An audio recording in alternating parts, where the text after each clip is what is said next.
So we want to thank Mr. Dae Bogan for joining us tonight. He is with the, I forgot it, Mechanical Licensing Collective. And I'm going to turn it over to Jamie, who's going to kind of continue on from here. Todd will be moderating or monitoring for questions. So be sure and put a question if you have one in the chat feature, which is down at the bottom of your screen there. Okay. Jamie? All right, thanks, Barb. Hi, guys. I'm Jamie Kreutz, combo board member, singer-songwriter, multi-instrumentalist, and producer. I have several original CDs available and produce music videos. We're happy to welcome Professor Dae Bogan to walk us through the Mechanical Licensing Collective. Before we get started, please mute your microphones. If you have questions as we go, please put them in the chat, as Barb said, and Todd will be on that, and we'll get to your questions at the end.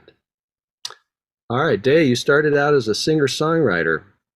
How did you end up concentrating on the business side of music and end up being involved with the MLC?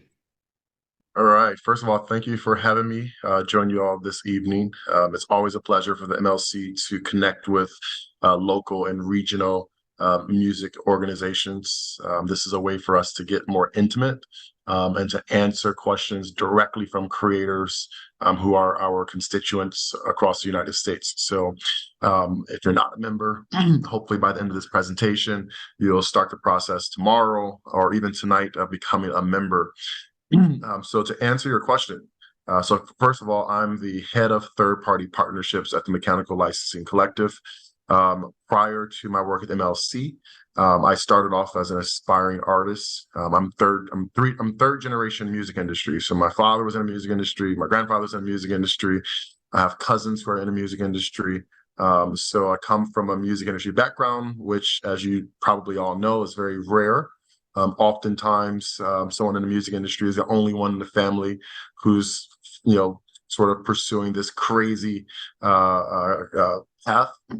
But I grew up as a singer-songwriter. I grew up actually in a group with my siblings, very much Jackson 5 style, where you come home from school and you're rehearsing with your brothers and in a group and singing in local fairs and talent shows, and so I grew up as an artist, and that's all I wanted to do was to be an entertainer. So I went to Los Angeles when I was 18 years old as an aspiring singer-songwriter.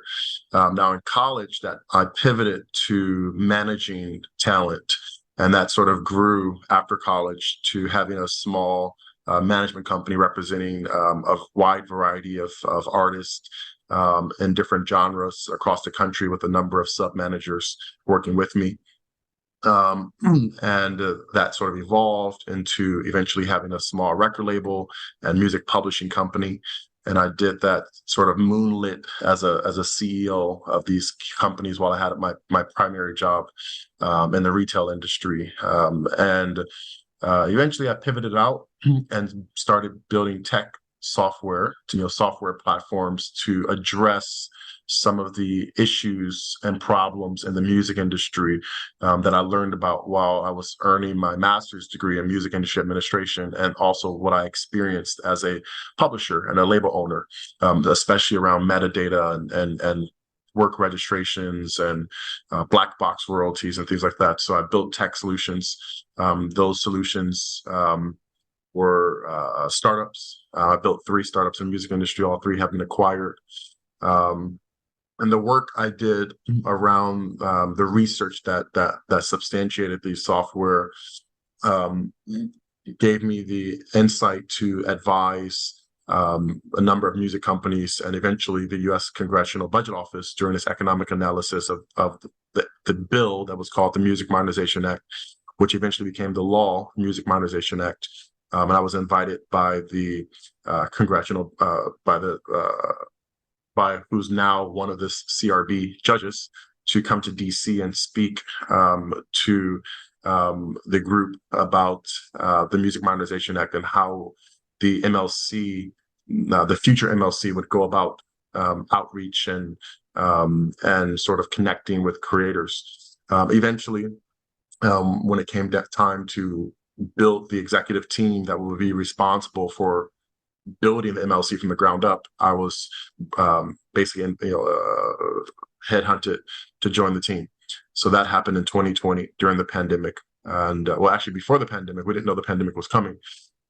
So here you are, these individuals starting to start down this path for a huge undertaking required by the law of the land, not knowing that in front of us was the pandemic. So for 2 years, we built the MLC having never met, and had to undertake, ingesting in $425 million of black, quote unquote, black box royalties going back to 2007, and then tasked with building technical solutions, processes, policies around, identifying and distributing those monies, plus processes for administering the new digital audio blanket license. Now here we are, a little over 3 years later, and we've processed over $1.9 billion in royalties. We've distributed over $1.6 billion in royalties from a team that has been distributed and seen each other via Zoom most of our existence. So we've definitely have done a lot. Just to put that into perspective, other societies have distributed less than $1 billion in royalties this year, and in less than 2 years, we've distributed $1.6 billion. So we still have a lot to do, and a part of that to do is outreach, and that's why I'm here to talk to this group and to hopefully educate those who are not familiar with MLC about us, and hopefully turn you all into evangelical advocates of the MLC, and tell other composers and songwriters and producers that we exist and that you must join us to get paid these royalties. Fantastic. And you also tell me where you teach? So I do teach at UCLA at Herb Alpert School of Music. I teach music industry entrepreneurship, basically a class on building music companies at the intersection of technology and music. Fantastic. Well, we're really happy to have you here, Dae. Tell us all about the MLC and why we should all be members. Absolutely. So I'm going to share my screen now and take it from here, if you don't mind. Perfect. All right. All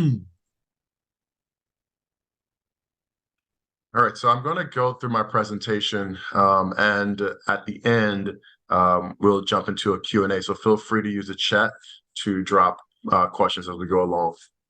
So first of all, again, like I said, thank you for having me.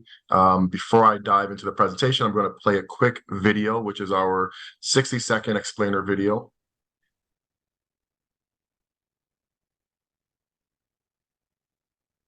You're a music creator and want to start making money off your music. So you sign up for a music distribution service that uploads your songs to the top platforms. Now, your songs are streamed by thousands of listeners every month across the United States. But you might not know that with every stream, you earn separate royalties as an artist and a songwriter. Although you get paid artist royalties by your distributor, many distributors do not collect and pay songwriter royalties. Your songwriter royalties are paid to music rights organizations. Performance royalties are paid to performing rights organizations. In the US, some of those are ASCAP, BMI, GMR, and CSAC. And digital mechanical royalties are paid to the Mechanical Licensing Collective, or the MLC. If you want to collect all of your US mechanical streaming money from your song, you should join the MLC. It's free to join and pays out 100% of the mechanical royalties that it collects on your behalf. And you will receive royalty payments monthly. So what are you waiting for? Join the MLC today and get paid. All right, that's the whole presentation. So I'll see you guys tomorrow. No, just kidding. Thank you, Dae. That's our 60-second explainer video, which I wrote the initial draft, and we believe that it really covers the basic understanding of the issue and the MLC as a solution. But I'm going to dive a little bit deeper into that now. But I hope that was a good starting point for some of you who may not have been familiar with MLC in terms of what and why we do. So MLC, what is our purpose? The MLC, we collect royalties from certain types of digital music providers. Digital music providers meaning interactive streaming services like Spotify, Apple Music, download stores, and limited download stores as well. So we collect royalties that they must pay pursuant to the Music Modernization Act when they operate under the Digital Audio Mechanical License, the blanket license. This license was created by the passing of the Music Modernization Act. We then pay out rights holders. So we sit in the middle. Spotify pays us, we pay songwriters and publishers, basically the premise. We are the exclusive administrator of the blanket digital mechanical license, and the MLC is the only organization that can collect and distribute these royalties paid pursuant through the blanket license. So if you are distributing your music onto digital services and you want to get paid, you must be a member of the MLC. That's basically what we're saying here in regards to mechanical royalties. So before I dive more into the what we do, why we do, and how we do, it's important to understand what copyright we're dealing with at the MLC. So some quick crash course. For most of you, this is already familiar territory, but the basic understanding of the difference between a musical work and a sound recording. Right, so a musical work or a song or composition, they're all the same kind of word used interchangeably. These are created by songwriters and composers and lyricists, and they're often administered by music publishers. So think of a musical work includes the music and such as the melody and lyrics. For example, the song "Yesterday" was co-written by John Lennon and Paul McCartney. Then there's the recording, which is a separate copyright, often called the sound recording. These are created by recording artists and music producers and often distributed by record labels. A sound recording is not an audio-visual work, so it's not a video. So example, the song "Yesterday" has been performed and recorded by the Beatles, but also numerous other artists like Elvis Presley, Aretha Franklin, and Frank Sinatra. So those are all different sound recordings that link back to the original musical work, which are two separate copyrights. So we at MLC deal with the musical work, which means we deal with the creators of the musical work, songwriters, composers, and lyricists, and the administrator of the copyright, which may be a publisher. So we don't deal with sound recordings, which means we don't pay the recording artist or the producer or the record labels. Some key publishing rights that is related to the work that we do.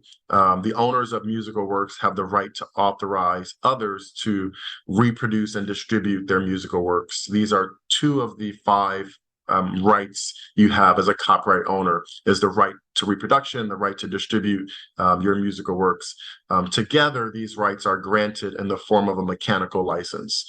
So since we administer the digital audio mechanical license, we sit between the licensees, which are the digital service providers, and the licensors, which are the rights holders. So we're sort of like the middleman between those two groups. Then there's the public performance right, and the public performance right is granted through a performance license, and that's administered through like an ASCAP or BMI or CSEC, which are PROs, performing rights organizations. So those are the two licenses at play in the publishing world that are administered by collective organizations in the United States. So some examples of reproduction and distribution could be physical records like vinyl and CDs, digital records such as permanent downloads, and digital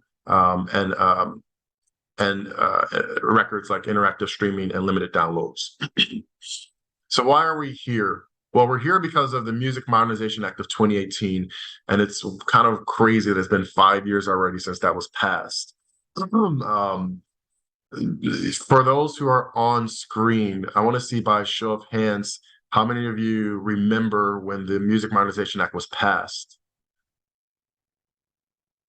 No, this was in October 2018, October 15th, 2018, the Music Modernization Act was passed after a number of years of sort of battle right? So the one thing to know about the music, well, several things to know about the MMA, right? MMA for short. The long name is much longer than Music Modernization Act, but that's a short name. It's 3 titles, and the 3 titles were technically 3 separate bills that were bundled up together to build this piece of legislation. So Title I is called the Musical Works Modernization Act, and that is what established the blanket license, mandated the MLC, mandated the creation of a public database, which I'm going to demo shortly. So the Musical Works Modernization Act is Title I of the MMA. Then there's Title II, which is the AMP Act, which is the Allocation for Music Producers Act. Or actually, I believe that's Title II is Classics Act, and Title III is AMP Act. I'm sorry. So the Classics Act, and I forget the long term acronym, what it spells out. It's a really long acronym. For fun, let's just go ahead and look it up, so that we all become educated on it again. So the Classics Act.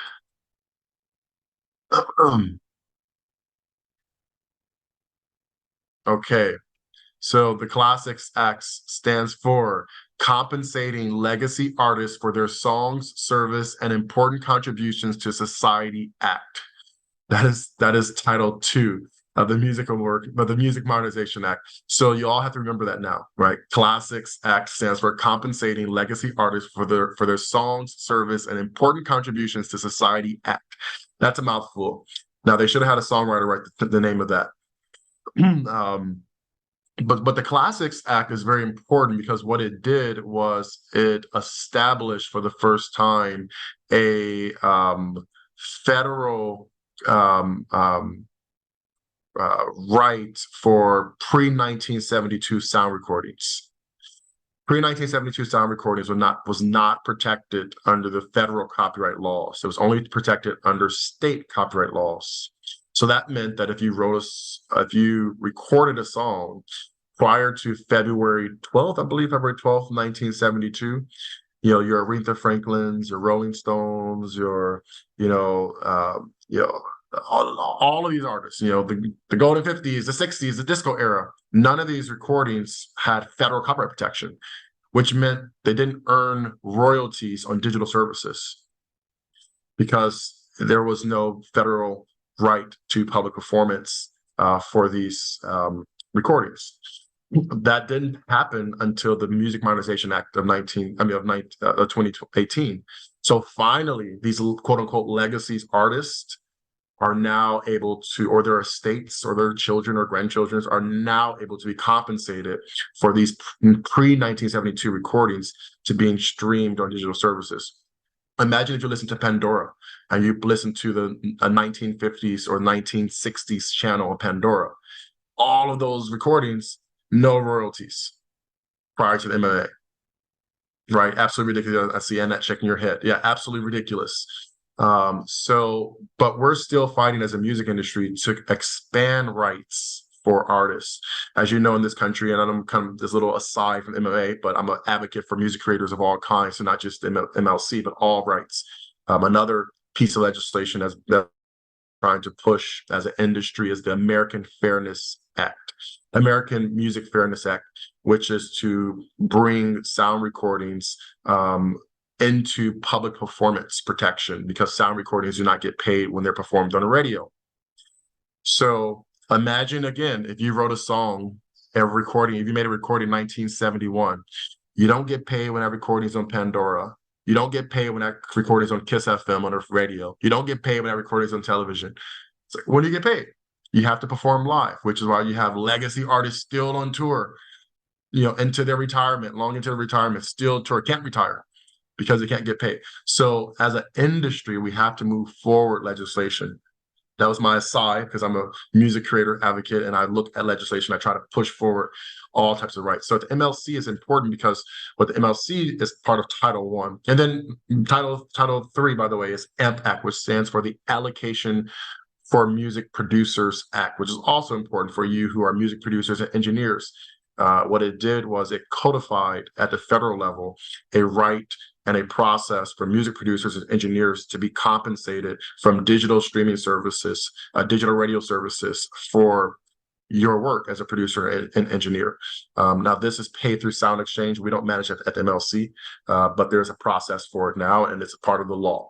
And I always remind producers and engineers to learn this law, because when you go and work with an artist, you need to assert your rights under the AMP Act, which is part of the Music Modernization Act.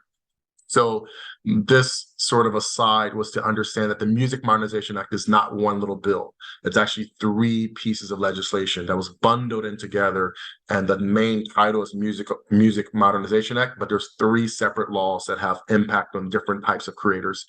The first one is the Musical Works Modernization Act, which impacts songwriters and publishers. The second one is the Classics Act, which impacts artists, pre-1972 artists. And the third is the AMP Act, which impacts producers and engineers. Okay, so different creators, different pieces of the legislation, and understand them all. All right, moving on. So we're at the MLC. We handle the blanket license. The blanket license was created by the MMA. So what is the blanket license in the first place? Well, let's talk about the history of licensing songs in the United States. First of all, musical works became under copyright protection in the 1906 copyright law. So it's been over 100 years that musical works have had copyright protection, and it's only been since 2018 that sound recordings have had federal copyright protection. So look at that big gap. So over 100 years, we've had federal copyright protection for musical works, and only 5 years we've had federal copyright protection for sound recordings, which is ridiculous to me still. But the way that digital services and all music users licensed musical works prior to the MMA was through what's called Section 115 compulsory mechanical license, which is an exemption or an exception to your exclusive rights as a copyright owner. Your exclusive rights as a copyright owner is to monopolize your works by controlling its exploitation. And that control includes the right to reproduce or distribute those works, except for a music user leveraging the compulsory license, which is basically a provision of the Copyright Act that states as long as the musical work has already been publicly distributed and it has available to the public, then anyone can use that work without the direct permission of a copyright owner, as long as they report back to the copyright owner that usage and pay a mechanical royalty. The royalty rate is set by the Copyright Royalty Board and not negotiated between the user and the copyright owner, but rather set by the CRB. So the way it worked before the MMA was that you had to go to each copyright owner and submit a notice of intent. The long title was a notice of intent to obtain a compulsory mechanical license to reproduce on a phonorecord. So you had to submit to a copyright owner a notice of intent. Some of you are already familiar with these NOIs, which was a paper notice. And you probably received some in the past from a Harry Fox or Music Report and something like that. And then the person or the entity that submitted that notice had to then account to you and pay you a mechanical royalty. That was a broken system during the digital boom, where you had tens of thousands, hundreds of thousands of tracks being uploaded on a regular basis, and services having to send out these notices. It created a big problem. One of those problems including the quote unquote black box, meaning here are all these works being used, here are all these notices being sent out. Many of the notices were actually sent to the Copyright Office because the owners, the copyright owners in the works were unknown. So these unknown NOIs were sent to the Copyright Office, which meant the royalties associated with those works were accrued or in escrow, which we call the black box. Every digital service had their own black box. The MMA created a blanket license, mechanical license, which means instead of you as a service going to every copyright owner to submit a NOI, instead you can just use the music as long as you abide or as long as you follow the provisions or the stipulations of the new blanket license, which is to send all of the usage reports to the new organization MLC to make payments to the MLC unless you have a direct payment relationship with a copyright owner, and to follow some additional rules. So the biggest caveat, so not caveats, but rule, was that every service had to transfer to the MLC their black boxes. That transfer happened in 2001. We received over $425 million in black box royalties going back as far as 2007 with Slacker Radio.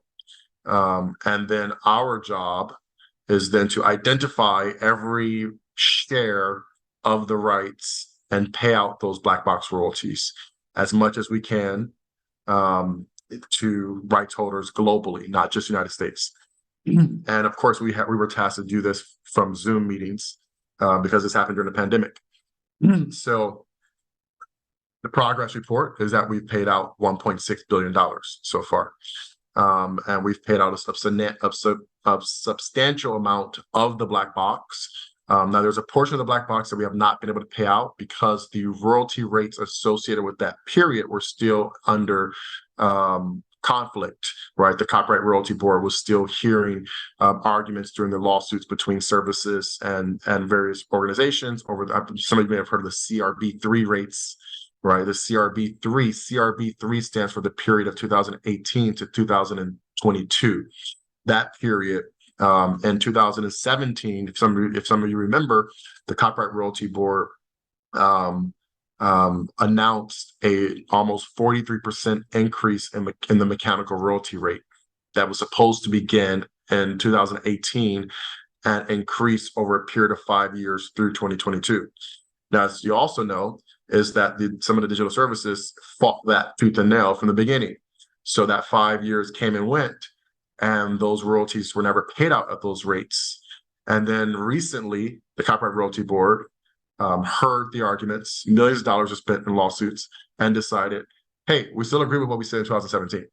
So now we as an organization have to go back and the DSPs, not us, the DSPs have to now go back and recalculate those periods and redeliver to the MLC any additional royalties that were not paid out so that we can then pay those out to rights holders for that period. So a lot's going on at the MLC. A lot's going on.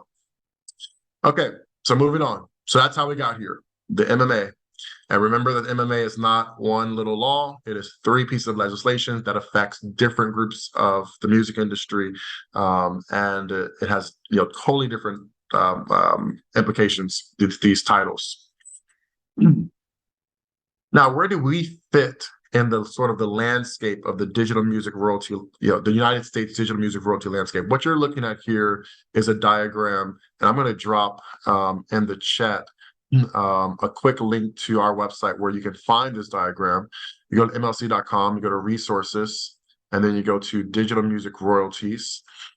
So I'm going to drop this link in the chat so you can save it as your screensaver for your desktop, because it's a great thing to look at every morning.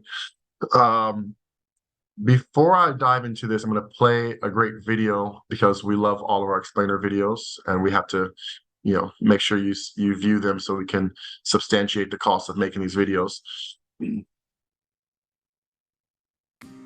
Every day, millions of people listen to their favorite music on dozens of digital audio streaming and download services in the United States.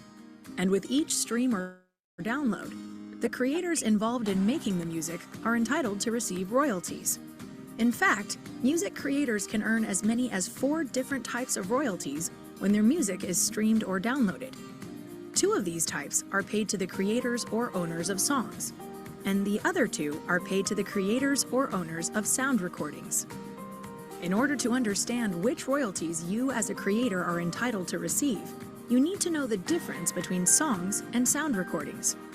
A song is a composition made up of musical notes and lyrics that is then captured or written down in some way, like on a sheet of music. A sound recording captures the performance of a song by a singer, band, or other group of musicians or performers. If a singer were to record the song and distribute that recording, it would fall under the sound recording category. For our purposes, the owners of songs and sound recordings each have 2 sets of rights under the law, and they are entitled to receive royalties for these rights when digital services make their music available. The owners of songs are entitled to receive public performance royalties when their songs are publicly performed, and mechanical royalties when their songs are reproduced and distributed. The MLC collects and distributes mechanical royalties.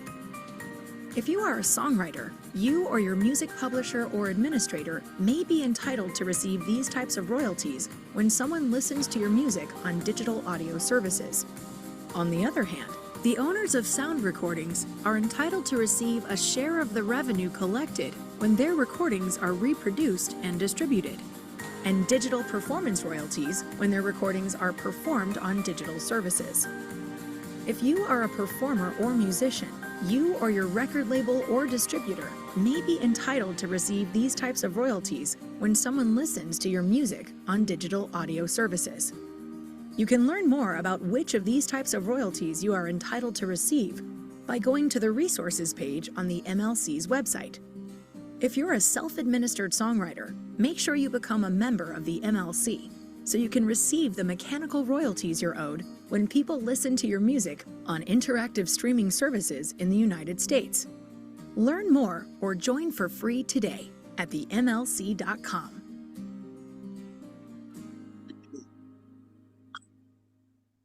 All right. So I hope This is how much money YouTube has been paying me for a brand. Okay, that's not my video. That's an ad.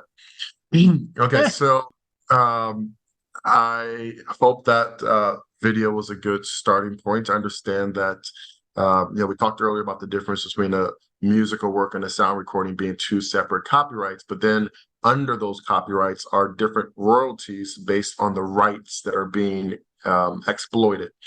So under them, when you look at this diagram at the top, we have this legend here. The legend says interactive streams, limited downloads. That's the usage type. And then you see 3 little icons next to it, number 1, 2, and 3. Then there's a usage type being permanent downloads and icons 2 and 3. And then a usage type being non-interactive streams, and then the icons 1 and 4. So these are the different types of usage. And then the icons represent the royalties that are generated from that usage. So let's look at this chart here, this diagram. So on the left side, you have musical works, which is 1 copyright. And then on the right side, you have sound recordings, which is another copyright. And under the musical works, we have 2 types of royalty streams. This first royalty stream is the performance royalties, which comes from the public performance right. These royalties are paid out by performance rights organizations such as ASCAP, BMI, and CSEC, and they are paid out in publisher shares and writer shares, normally a 50-50 split. Then you have the reproduction and distribution right, which is paid out, which generates mechanical royalty. How many of you are familiar with why it's called a mechanical royalty? You can use your little icon to show on screen, why it's called the mechanical royalty, right? So the mechanical royalties because in the early 1900s, actually before the 1900s, really, musical works were reproduced and distributed in piano rolls, and this was mechanically reproduced. We still use the term mechanical or reproduction, but we use the term mechanical license for that mechanical process, even though now most reproduction is done digitally. And we're not going to change the term now, but we still use the term mechanical license because it was a mechanical process in the early 1900s. So mechanical royalties is the right to reproduce and distribute a musical work in a phonorecord. So it has to be reproduced and distributed in a phonorecord. To reproduce and distribute a musical work in sheet music is different. It's not a mechanical right? It's not mechanical royalties. It's for print. So it's a specific type of reproduction distribution in a phonorecord. And a phonorecord could be a CD, a vinyl, a cassette, or a digital audio file. So it has to be a physical or digital file. And MLC We administer the blanket mechanical license. There are direct mechanical license that we do not administer. Right? Spotify doing a direct mechanical license with a publisher like a Universal Music Publishing group would deal directly together. We don't deal with that, but we deal with the blanket, which covers everyone else that doesn't have a direct deal with DSPs. And we pay out in what's called mechanical shares. It's not a 50-50 bucket like the PROs that pay out 50% to publishers, 50% to the writers. We pay out in mechanical shares. Those splits can be any type of splits that are registered to us by the administrator. Moving over to the right side of this diagram, we see the sound recording, which is a different copyright. It also has reproduction and distribution rights. We normally call that sort of like master use or master use rights. And the income that's paid from that are shares of royalties, streaming royalties or download royalties, things like that. Those are paid to distributors and aggregators, and then paid out to the record labels or the self-releasing artists. And then lastly, we have digital performance rights. As I told you earlier, sound recordings in the United States does not have a public performance right. We also call that the neighboring right. So we don't have neighboring rights in the United States, but we do have digital performance rights, which is for radio. And only until the MMA passed did this apply to pre-1972 recordings. It only applied to, so it's very limited. There was the performance right was only limited to digital use, such as radio, like iHeartRadio, or cable, like Music Choice Channel, or satellite, like Sirius XM. But it was only for recordings made post 1972. So limited usage, limited time period for sound recordings. The MMA expanded the time period, but the usage is still limited, right? It does not include broadcasts. It does not include broadcast radio, like FM radio, for example, or businesses, using music in businesses, restaurants, retail, things like that. Okay, so Sound Exchange pays out in a label share, which is 50%, a featured artist share, which is 45%, and then they pay 5% to the AFM and SAG-AFTRA Intellectual Property Rights Distribution Fund, another long, unnecessary name, for non-featured artists, which are session musicians and background vocalists. My key takeaway that I always tell some of my clients, because I used to work directly with, and sometimes I still work directly with musicians, is that if you are a music producer and you use live instrumentation or even MIDI instrumentation in your production process, then you are considered a session musician. And as a session musician, you have to claim your right to the non-featured artist share of royalties, which is a separate entitlement from the producer share of the featured artist royalties, which is normally issued after you submit a letter of direction. So these are two different buckets for two different types of contribution. And I do a whole workshop, which is 3 hours long, so we can't do it on here, on understanding what's called contribution-based entitlements and royalties. But that's one of the biggest ones that a lot of producers leave their money on the table, is because as soon as you use MIDI instrumentations or live instruments, you're now considered a session musician, and you have to submit the credits properly as a session musician so that you can be eligible for those royalties. And that's separate from being a composer who composed the music, which in that case, you're considered a songwriter and should get paid from PROs and from the MLC. And then as a producer, you also get paid through your LOD, through the feature artist share. So there's lots of little buckets based on your different contributions. Okay, so this is the digital music royalty landscape in the United States. This does not represent the rest of the world. To that note, the MLC only collects it for United States usage. We do not collect for global usage. We pay out only for United States usage, although we pay songwriters and members, societies and publishers and so forth globally, but it's only for US usage.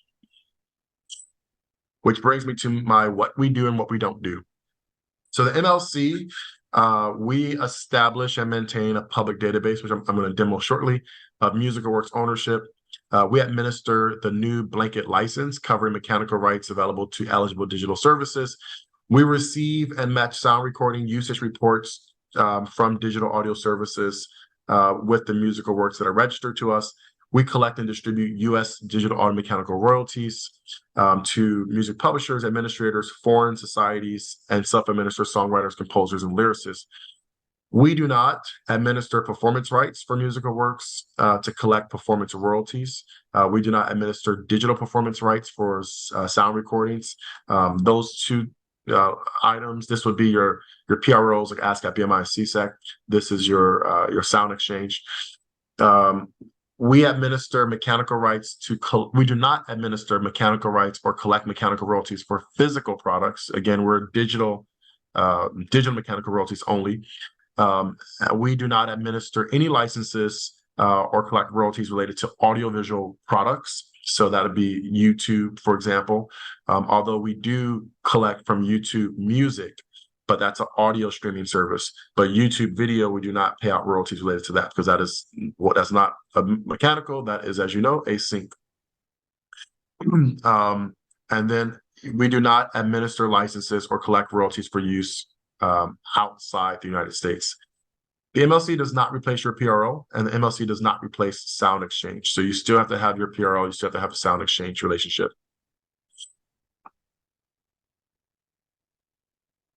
All right. Now, before I get into the public search, I'm going to play another video because, like I said, we've already paid for these videos, so now you need to watch them. Okay. One more video. By the way, all these videos live on our YouTube channel. You should definitely follow our YouTube channel. We have tons of content, really great content about not only the MLC, but just the music industry. So feel free to check this stuff out. So we're gonna watch a quick video. Want your video to stand out? Go to motionarray.com. Do the ad.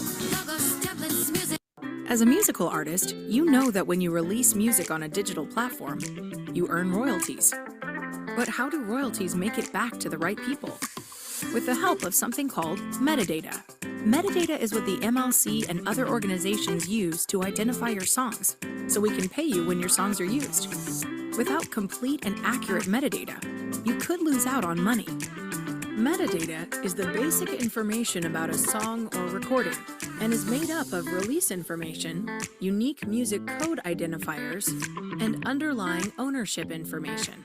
So what metadata do you need for your songs? Basic information like writer names, song titles, and more. You should also include key identifiers, such as the IPIs of the songwriters and publishers, the ISWC, and the ISRCs of any related recordings. An IPI number is assigned to each songwriter and music publisher. An ISWC code is the International Standard Musical Work Code, assigned to each unique song, which are also called musical works. An ISRC code is the International Standard Recording Code, assigned to each version of a recording or music video. So how does metadata help you get your money? Song registrations. By providing complete song metadata to the MLC, you ensure that the MLC can match recording usage information reported by the DSPs to your songs and get you paid. Including the key identifiers in your registrations helps link songwriters and publishers to songs and related recordings. So, what are you waiting for? Membership is free, so join today and start earning all of your digital mechanical royalties.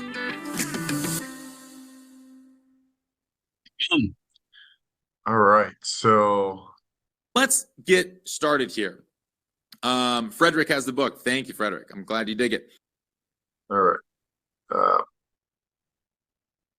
Good. Someone's talking about us. As a musical Great. artist, Go back to here.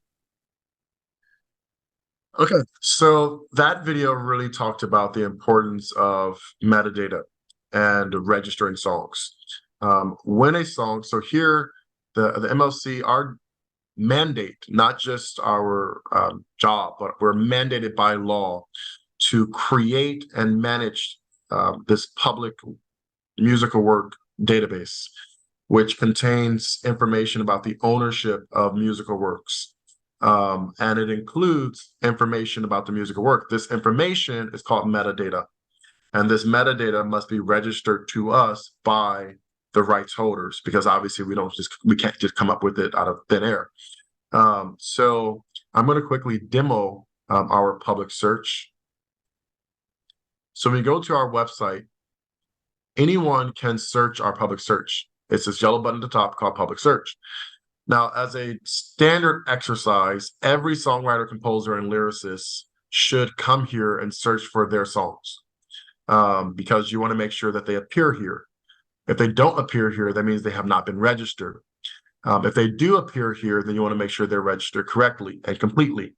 So that's really what you're coming here for, is to see if they have been registered. And if they've not been registered, then that means you have not joined to register, or your publisher or administrator has not registered them. So I like to always use my audience as the example. So in the chat, I want you to feel free to write the name of your songs, one or two songs, or a writer name, the way your name shows up at like a PRO, for example, because that's how we search this. So I'll just give it 15 seconds to see if anyone wants to be the guinea pig here. Okay, so we have a publisher name, Soon and Pleasant Company. So let's go ahead and search that. Oh.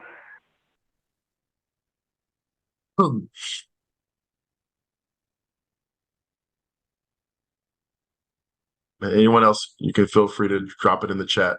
Writer name, songwriter, or title of a song. Of lots of pieces of this came back, so it's not the best. Let me see if I can use some search tricks.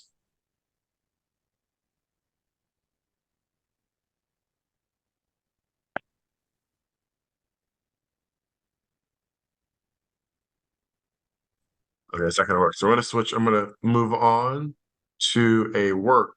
This work is called Sorry. And who is the songwriter?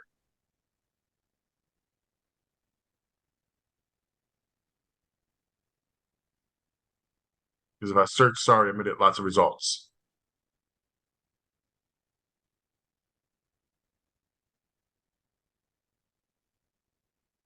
Oh, Soon and Pleasant. Okay, gotcha.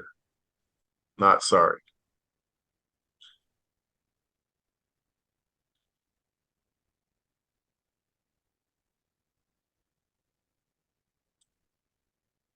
Okay, Soon and Pleasant Company. Okay, before I move on, I want to ask this question. The question is, I register with BMI, would it show up here? So I'm going to just go back to our little chart and answer this visually. So here's BMI, and you are a member of BMI, which is great.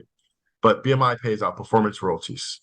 You register songs to BMI so they can match the performance royalties to your song, and then pay you. But that has nothing to do with MLC. We're a separate organization. We pay separate royalties. We have our own processes. So there's no connection between BMI and the MLC. So registering a song with BMI does not impact the MLC, nor does it impact Sound Exchange or distributor, right? These are different organizations representing different rights and royalties with different processes and disconnected, databases. So you have to register with MLC directly. Okay, so I believe this is you because it has your name. Is this correct? Is this the correct song? Well, we're gonna look at it anyway. So Yeah.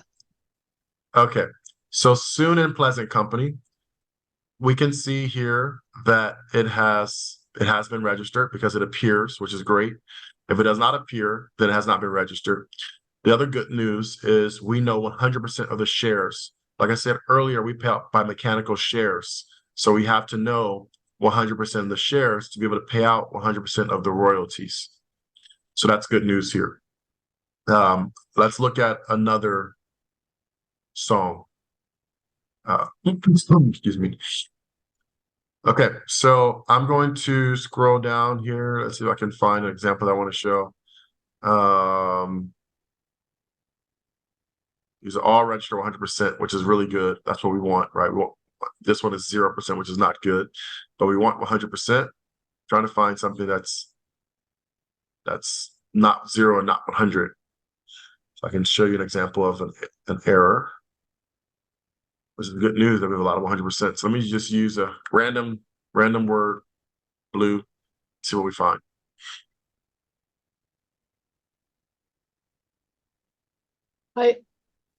I believe Johnny has registered some songs with MLC. Okay, Johnny, so can you tell him one of your songs? while you're doing that, put in the chat box, I'm going to show you an example of an issue. So one of the important reasons you need to search our database for your songs is that you want to find if it's not 100%, like here, right? So the song has been registered because we can see it appears. We can see that there's 2 writers, but we also see that the MLC only knows 50% of the shares, which means any royalties that we're able to attribute to this work, we can only pay out 50% of those royalties. And we can see who the administrators are. We can see what percentage they're collecting. And this is all public information, by the way. You know, the contact information, the collection shares, the administrator, the publisher that administrator represents, the IPI number of the publisher, the writer that is being represented. You know, the writers are up here again. So we can see that, you know, this writer, for example, Adam, has a co-publishing deal, it looks like, right? Where Red Like the Sun Music and then Songs of Your Mama has both a share on this work. And both of those shares are being administered by this administrator, Anthem Music Publishing, 20% to Your Mama and 15% to Red Like the Sunset Music, which is obviously a co-pub deal. And then we see here another 15% to Anthem Music Publishing. So what do we see here? I can see that the represented writer is Adam, but no one represents Mackenzie, which means the 50% that's missing is Mackenzie's share, which means Mackenzie is not getting paid because we can only pay who we know. And we can see here that we only know Adam. And in terms of the administrator, you know, knowing that Mackenzie is a writer is not sufficient information. We need to know who the payee is for her share of royalties, which means she would have to claim these shares. Now, the other issue on this particular work is at the bottom here, there's no recordings matched to this work. So if there's no recordings matched, then that means there's no income sources. The income sources are the recordings themselves. There's no, well, the income sources are the DSPs. So we have to match the recordings to the musical work because the recordings is where the usage is earned, and that usage is used to calculate and pay out royalties. So in this case, there's 2 issues. One is we don't have 100% of the shares. The second issue, there's no recordings matched. Okay, so that's the important reason why you need to use our public search databases to understand, what does your catalog look like at the MLC? Now, who needs to become a member of the MLC? Well, songwriters, composers, and lyricists need to become a member. It depends. If you are self-administer any of your songs in the US, then you can become a member. You can review and update the data for only the works that you administer. Oh, move too fast there. Okay. If you do not self-administer your songs, then you do not need to become a member. So that means if you have a publisher, if you have a publishing administrator, that entity is the member on behalf of your songs, and that's who we pay. However, even if you cannot join the MLC directly, you can still use the public search to search for your songs. And if there's an error with your songs, you should send that link to the listing in our search results to your publisher to correct the song. How do you become a member? It's free to become a member. We have a button called Connect to Collect. The DSPs pay 100% of the MLC's operating costs.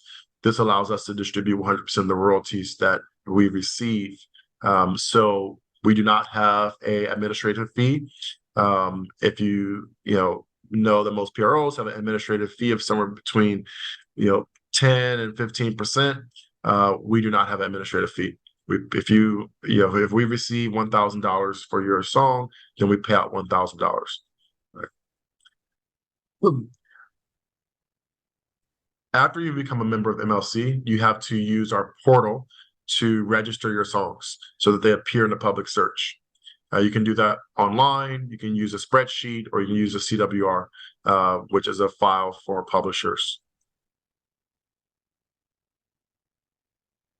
Once you become a member, you have access to the MLC portal. Now, this portal, we have a number of tools inside the portal. One of those tools is the claiming tool.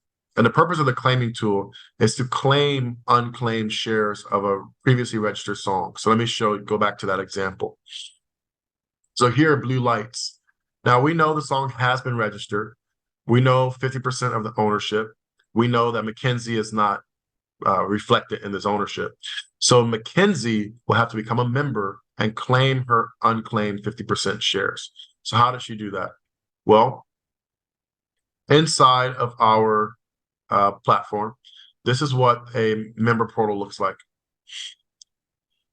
Right, so this is the MLC member portal. You have your catalog page where you can see all of your songs that have been registered with us.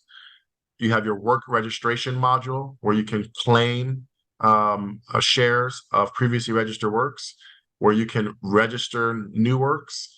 You can also use our bulk registration. So I'm going to show you the claiming tool. So remember, this song is missing 50%. So what I would do is take our MLC song code, and I can search by title, I can search by different things, but the song code is quicker. Put in the song code and click on search. Now I can see the song Blue Lights, and 50% has been claimed, which means I click on this link that says claim. And now I can add a publisher. Let's just say the publisher is Zach Barnett Publishing. And add an administrator. And then click next. And then the 50% share. So the publisher has 50%. Click next. And then the songwriter is not represented, Mackenzie, add her. Click next. And now we can review. We have the two writers. We have the previously existing publishers and administrators, and then this new publisher claiming 50%, and then click claim. When you click claim, that claim recommendation gets submitted to our team. It gets reviewed, and once approved, all of the back royalties that have been held for that 50% gets paid out. Okay, so it's a really great process, straightforward, streamlined, but you have to go through and search to make sure that 100% of the songs have been claimed. All right, so that's the claiming tool. We also have a thing called the matching tool. Now, the matching tool is a tool to match sound recordings to musical works. So why must that be done? Well, I have a fun little diagram because I'm a visual learner and visual educator. So we're gonna look at this diagram here. So, and this goes back to a question that someone had earlier that I did not respond to because I knew I was going to get to this. Who was it? Annette, you asked, can you walk us through an example of an artist that moves through the phases of writing a song, to begin with starting with public performance rights, then to reproduction and distribution rights with mechanical shares, then share of revenue and label share, then featured artist share through the digital performance rights? The answer, Annette, is absolutely not. We do not have time for all that. However, I can walk you through what impacts the MLC and what we pay out. I can't do the whole industry, but I do have a class at UCLA you can enroll in, and I can walk you through the whole thing over 10 weeks. So as far as the MLC is concerned, I will walk you through that process, which covers the mechanical right. So it starts with the creation process right here, the music creator. So at the music creator level, let's just say this is a singer-songwriter. So they wrote the lyrics, they perform the song, so they're the artists as well, and they're self-releasing using a digital distributor like a CD Baby or a DistroKid. So you have your sound recording, which you upload to, let's say, DistroKid. DistroKid then reproduces and distributes the recording. Keywords there, right? Reproduction and distribution. Where do we hear that from before? Reproduction and distribution. That is the mechanical right. That is the action behind the mechanical right. To reproduce and distribute requires a mechanical license. That is the action that initiates the first level of mechanical licensing. So they reproduce and distribute to DSPs. The DSPs then publicly perform the music when people push play. That is public performance, right? So that is the action behind the right of public performance. So it's reproduce and distributes, and then people push play and it's publicly performed. Now, after that usage occurs, the DSPs, I say this is Spotify, this is Apple Music, and this is Tidal. The DSPs report to the MLC all the usage behind this recording. Okay, this recording was streamed 1 million times this month. So they report that to us. Now, we do not get a copy of the audio file. We don't know what this song sounds like. We don't know what this recording sounds like. We don't know who the artist is, except for what's provided in the metadata. So the DSP says, hey, this sound recording by this artist was streamed 1 million times. And now it's our responsibility to say, okay, this sound recording belongs to what musical work, which is a separate copyright. Remember, there are 2 copyrights, the musical work and then the sound recording. They must be linked in order for the usage from the sound recording to flow over as a variable for the calculations of the mechanical royalties. But if we cannot link the sound recording to the musical work, then that usage information does not flow through. And what happens is it goes down here into this unknown or quote unquote black box, right? So this recording information cannot be linked to a musical work. Therefore, that recording falls into the black box. And all of its usage accrues, and that accrual becomes unclaimed royalties in the black box. Now, if we're able to match a recording to a musical work, then it checks, it's a match, it will appear, and we can pay out the royalties. Let me show you an example of, now see here, there's no match. That means there's no link between the recording that's streaming on Spotify and this song. Blue Lights, but let me find another song randomly here. Okay, this one also has 0. Let's see, hopefully we get a good one. Okay, now you see Blue Steel. Blue Steel has 8 recordings matched to it, and these recordings are the income sources, Spotify, Apple, Pandora. So these are the income sources. It's the usage from the sound recording that drives the mechanical royalties, but it has to be linked. Right. So in this case, we received the report from the different DSPs. We're able to link it to their musical work, and then we're able to say, okay, all of that usage is going to help calculate the royalties for the musical work, and we can pay that out. So this is good news, right? That this was linked, but we see some bad news here, right? We only know 50% of the song. So even though we are paying out any eligible royalties from these 8 recordings, we're only paying out 50% of it because 50% is unknown.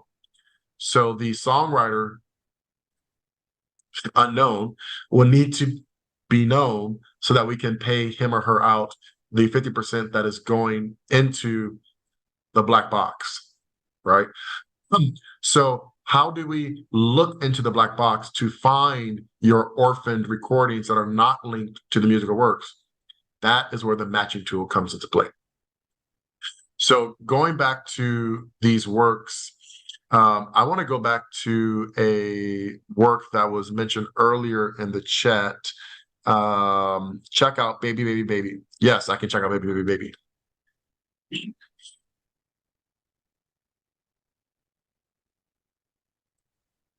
Is it Baby Baby Baby Baby Baby or Baby Baby Baby Baby or Baby Baby Baby Baby? Not sure which Baby Baby Baby it is. But if you can tell me the songwriter's name.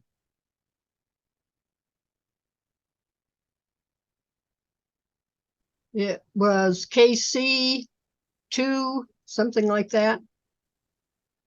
Songwriter name for Baby Baby Baby? Yeah, Johnny Johnson. I it think might here. be under Johnny Johnson. Yeah. Yeah, there we go. So, Johnny Johnson, we have the work has been registered. We know 100% of the song, but it is not linked. So let's do something really quick. Let me look in the world of Spotify.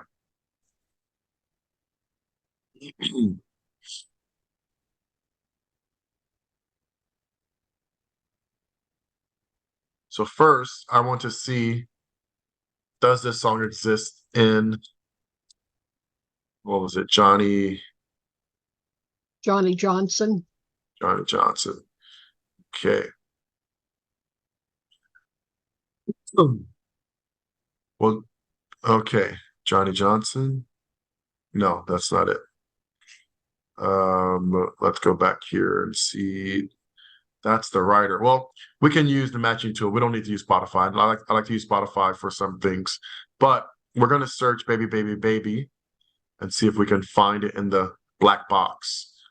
So writer name, Johnny Johnson.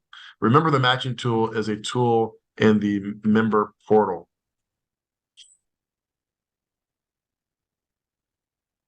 I don't see Johnny Johnson as a writer. Okay, I'm going to use a different example. Baby Baby Baby by ZK2. Okay, sorry about that. Let me go back and put that in. Recording artist.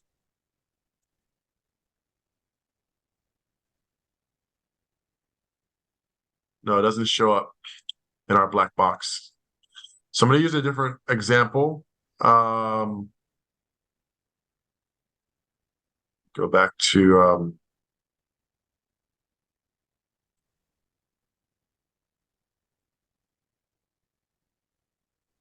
okay, I'm going to just use this Almost Blue.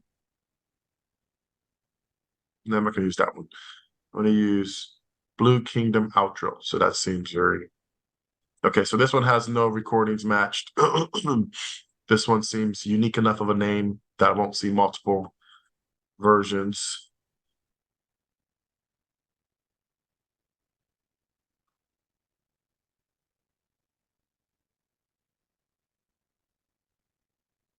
Johnny is saying it's Wesley.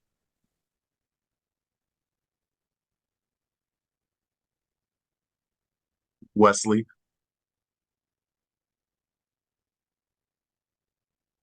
Yeah, for the Baby Baby Baby. The recording artist is Wesley. Okay.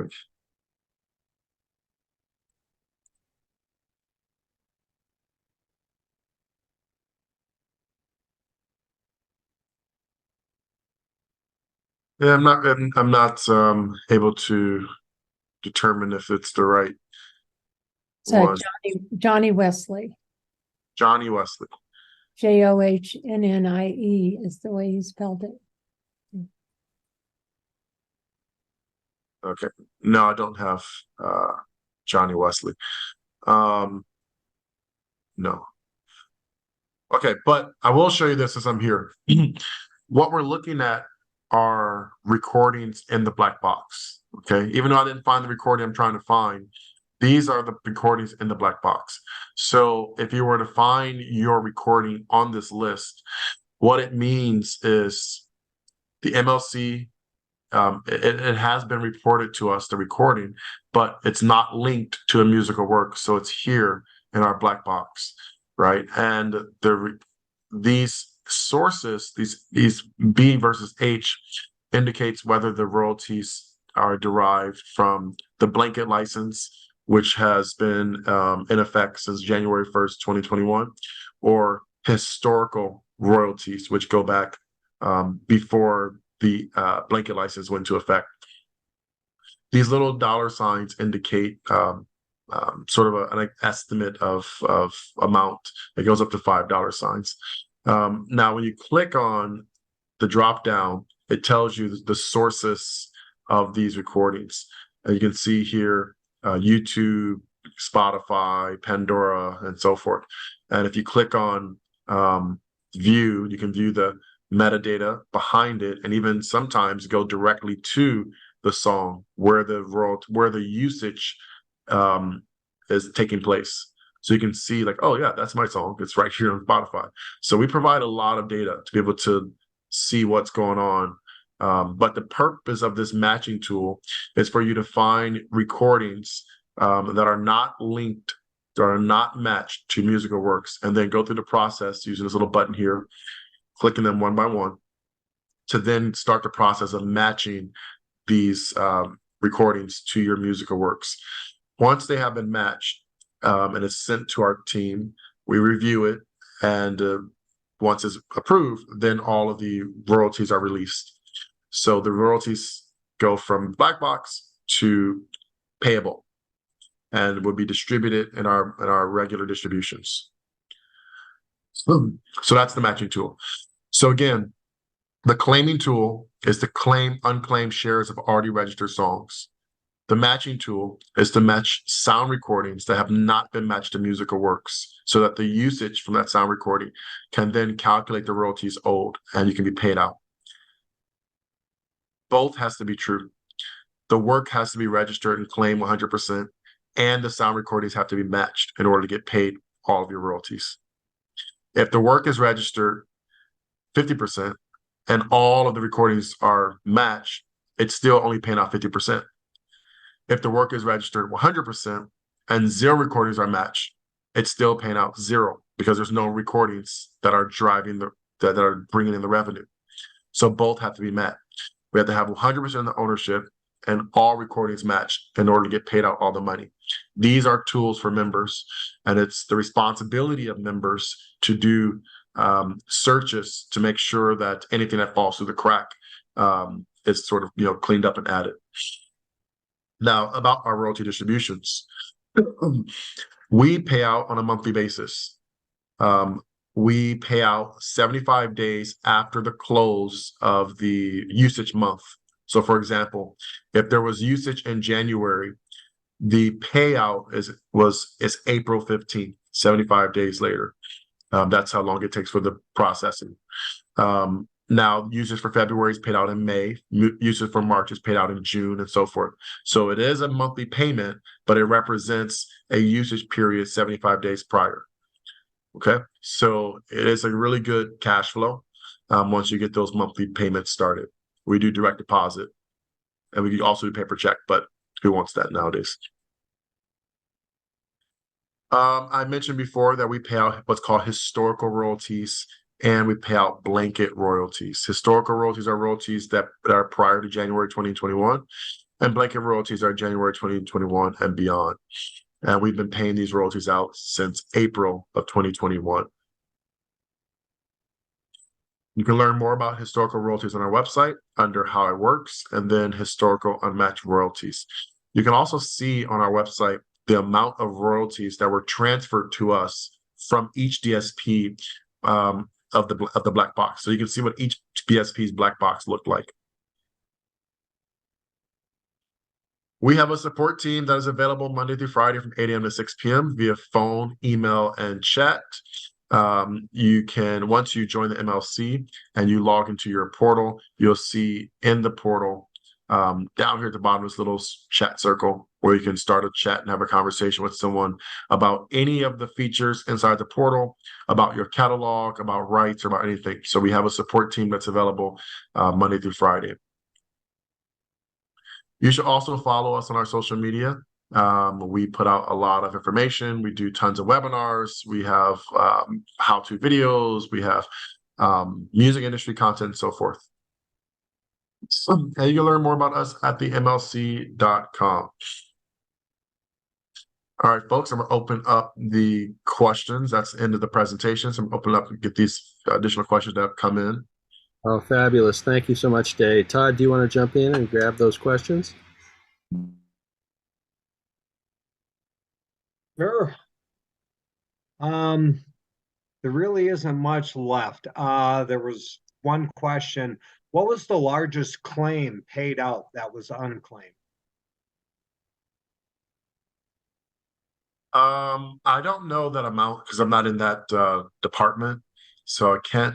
Yeah, unfortunately, I can't tell you that. But I couldn't tell you that anyway. But I don't actually know to tell you anyway. Yeah, I wouldn't. I can tell you that we've had over six figures owed to independent publishers and independent songwriters. I can tell you that we did pay out one guy who's an independent new artist in Perth, Australia, $20,000 because we got permission to say that in our press release. So I can say that.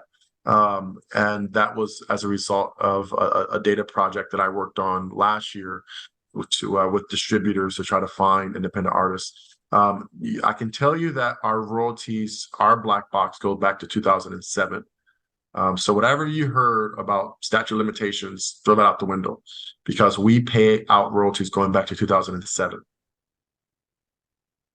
Okay. Are you able to share info on how to sign up for the course at UCLA you mentioned? Oh, that was a joke. That was a joke. Oh, okay. I wasn't teach at sure if that was an UCLA. open enrollment or what. So, Well, UCLA does have UCLA Extension, and they have music business courses, but I don't teach at UCLA Extension. I teach in the music school, and it's an in-person class, and you'd have to come to Los Angeles to take the class. But I'm currently not teaching the class because I currently live in Colombia, South America, doing Latin America outreach on behalf of MLC, and I'm on a sabbatical for 2 years. So, wow. no escuela, no escuela ahora. All right, we'll see how this one is. What happens if someone who is not the actual songwriter claims the song on the MLC? How is that dispute resolved? Well, this is a challenge that every society has, is, fraudulent registrations. We have systems and processes in place to try to combat fraudulent registrations. We also have a whole team that reviews every registration. Registrations are not automatic. We manually review every registration, which is time consuming, but it's necessary to combat these issues. Sometimes it's obvious when you have someone out of nowhere who maybe you never heard of before registering all of Springsteen stuff or Beyonce stuff, right? And you've never heard of this writer ever before, and all of a sudden they did the whole Renaissance album. That's easier to find. But sometimes you don't. You have an obscure song by a band from nowhere, and someone registering it. How do we know if this guy's correct? So we do have a process in place called Know Your Customer, which is a vetting process at this time of sign up. If any of you are a member of the MLC, you've gone through this process before. You have to provide certain documents, identity, tax information, bank information, stuff like that. That's a first layer of combat, because normally someone trying to commit fraud is not going to go through the whole process of providing their tax information and their bank information and identification. But then, we have a lot of algorithms, and we have a team, a data and analytics team that deals with our data all day, and different ways of sort of matching and cross-referencing content and information. So we try to combat it, but things slip through the crack because no system is 100% perfect. So in the event that there is overpayment or a payment to a wrong party, we do have a conflict and dispute process. Now that also requires rights holders to play their part. You have to check your songs to make sure they're registered correctly. If someone's claiming your stuff and you've never checked your song to see, and I just showed you that you can see all the claimants on every work, no matter if you own the work or not. Sometimes I do this demo. At one time, I had someone give me their name, and we pull it up, and people were claiming their songs. They didn't know who they were. And I was like, well, you need to go check that, because it has your song here and it says this party. Do you know who this is? No, I don't. I'm like, yeah, you need to go check that then. Right. Is it an old publishing administrator? Is it a service you signed up for? You didn't know you clicked to opt in to a pub admin situation, which happens, sometimes with independent distributors. Sometimes they have publishing administration, and sometimes artists opt into it and don't realize that they just, opted into a pub admin deal. So it's important to know what you're opting into.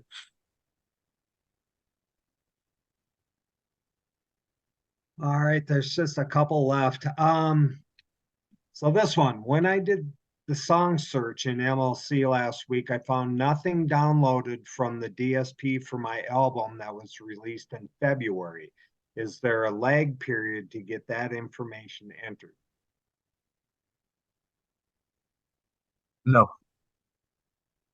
So if you did a song search and you haven't registered the song, then you're not going to see it. If you did well, give me the album. Let's do this. Drop the name of the album in the chat. Go to the next question, but I'll get back to you. I want to know the album name and the artist name. We'll get to it after the next question. Okay. So the last question. So is the mechanical royalty the same as what people say Spotify pays? 0.001 per stream? No. The mechanical royalty is a formula. And the rate that is included in the formula is set by the Copyright Royalty Board. So the formula includes the overall revenue of the digital service, the amount of usage overall, and then your share of the usage. And the pool of royalties is a percentage of the revenue, and that percentage is determined by the Copyright Royalty Board, which has now changed since the Copyright Royalty Board affirmed their 2017 decision to increase that percentage over time. So there is no such thing as a specific royalty rate like 0.001 cent. It changes every month. It depends on the revenue that DSPs earn. It depends on the amount of usage that occurred during that month. And it depends on how many eligible recordings are going to be paid out. So all of that has to be taken into effect. Okay, Todd, there's a couple other questions up higher in there, and I'm going to ask them. Oh. If you wear different hats to create a song and a recording. That was answered. Oh, that one was? Yeah, he actually wrote back a written response. Yep, I answered a couple of things. Oh, you got that. Okay, so that's in there. You have to think of the business around each contribution of the piece of music. The business songwriter is different from the business. Okay. And then okay, let's do this demo real quick. okay. So we have Stomping for Gas, and I don't see that hasn't been released. Let's see, albums. Well, it hasn't been released, so that's why you don't see it. Now, is it the name of a song? Bill, unmute yourself so you can talk to him directly. Oh, Bill. Okay, I see what you said. Bill Emery. Bill Emery, Okay. yeah. Let's look you up here. There we go. All right. And albums. There you go. 2003. Okay. Let's see. Stomping for Gas. Bill Emery. Both the title song and the title of the album. Got it. Okay.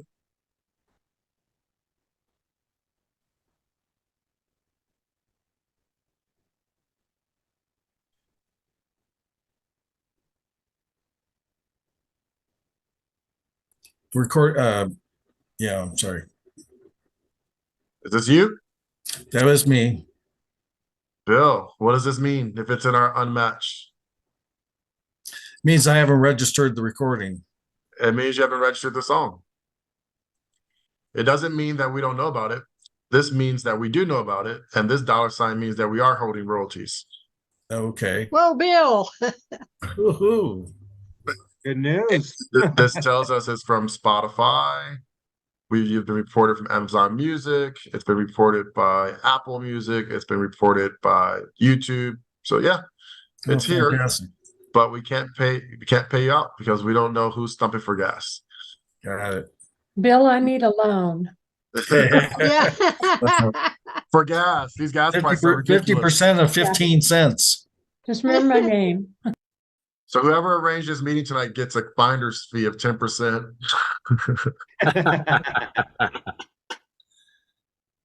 Okay, did this one get answered? For music played outside the USA, how would we get the sort of royalties that the MLC collects within the USA? So the MLC is a U.S. music rights organization, and we only pay out U.S. royalties. Every territory has a mechanical society of some kind, mechanical rights organization of some kind, and they pay out the royalties for their territory. So you have to be, you have to work with some kind of publishing administrator or publisher that is affiliated with those societies to collect those royalties. Okay, and then connected with that, should people just register with an admin publishing company instead of the MLC to get worldwide coverage, in order to get worldwide coverage? Well, that's a business choice. The MLC pays out songwriters directly, monthly, 100% of your royalties. So that's what we do. If you sign up with the publishing administrator, there's lots of benefits to that. But when it comes to the MLC, you've just now put a party between us. And, you have to consider that there may be, big picture business reasons for that, but a publishing administrator has a job, and it's to register works and collect royalties, and they do that job not for free. So right now we pay you 100% of the royalties. We could pay the 100% of the royalties to administrator, but then administrator pays you 85% of them, or less, depending on the administrator. So, only speaking from the MLC perspective, there's a benefit for a songwriter to be a direct member of the MLC. But like I said, everybody's business is different. If you have global, usage and you need to have a administrator collecting globally for you, and for some reason you can't carve out the US, then, that's your business, but it is an individual decision. Is it typical that you would be able to register with the MLC and then tell your admin publishing company, you guys take care of the rest? We have over 30,000 members, most of which are independent songwriters. So some of those songwriters have publishers with ex-US deals. So you could do that. You could be direct and then just give the rest to the admin publishing company. Mm-hmm. Okay. Any other questions over there, Todd? Yeah, there's one more. Can I use the same form I use to upload my music with Sound Exchange? No. Sound Exchange has its own registration, and what you're registering with Sound Exchange are sound recordings. We have our own registration, and what you're registering with us are musical works. So you're dealing with two different copyrights, two different organizations, and you cannot use the same form. We have our own form. We have our processes on our website. Becoming a member, you have access to the website to do that. All right. Well, if that's the last question, Dave, thank you so much for spending time with us tonight. And, you guys there still? We'll appreciate there? Yes. I got a question. Oh, there is one more question. Who is this? One more question. Okay. Dave, have you ever had a girlfriend named Nicole? No. This does not sound like a question that pertains no, I'm to talking the about topic. Songzest.com and Royalty Exchange. Are you familiar with either of those? Songvest or Royalty Exchange? Yeah. I am familiar with those companies, yes. How do they relate, or do they at all with yours? No, they don't relate at all. We are a music rights organization, and those are independent, for-profit startups that provide services to the music industry. But they have nothing to do with MLC. Mhm. And you're free. You like ASCAP, you just sign up and you're in. Get your songs in the catalog and you're Correct. in. Is that Correct. correct? Membership is free, and we pay out on a monthly basis 100% of the royalties that we collect for you. And if I by the way, play three instruments, I'm sorry, go ahead. if I play three instruments, I can be a session musician on one of those of the three, right? Correct. Or the producer. Just do all three. I see. Now, yeah, those are different roles. Yeah. MLC. Okay, different roles. I did dial in MLC.com, and it's the MLC.com, right? Correct. Yes. That's your site. So the foreclosure blues. You might look that one up. That's been out since 2007. Well, if it's been out And since that's 2007 and it's earning royalties, we pay on it. PNF Productions. Okay, I'll be in touch with you tomorrow. Thanks so much for your time, and hi, Barb and everybody. Absolutely. Paul for your in. Signing off. Hi, Paul. Hey, Paul. All right, everybody. Well, thanks for coming. We appreciate it. I'm going to toss it over to Barb for some concluding remarks. And Dae, thank you so much. Thank you, Thank you, Dae, Dae. so Thank much you for so your much. time. Absolutely. I hope everybody else got as much out of this as I did. This was very informative. Thank you, Dae, for doing this for us tonight. Yeah, and Tamara isn't even a musician, so if she got a lot out of it, then that's good. Spread the word. Spread the word. We're here, and we're trying to find all the songwriters.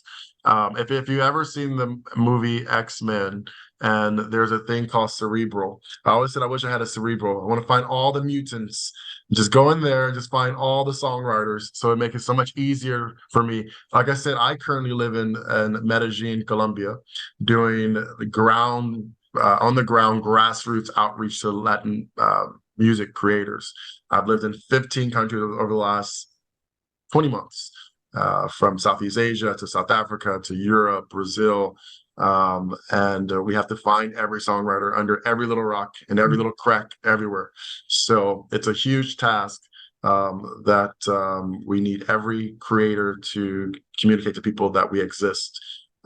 We are able to pay 100% of the royalties because our operating budget is paid for by the DSPs. So we don't have a overhead commission. We don't have a commission for collections. We don't have an administrative fee or anything like that.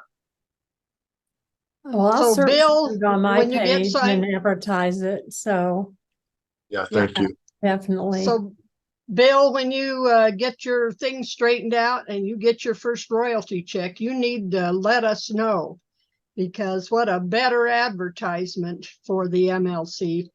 I don't think there would be one. Yeah. Or for a combo, quite frankly. Yeah. So, so with that, good night, everybody. Thanks for attending. Good night. Good night, everybody. Night.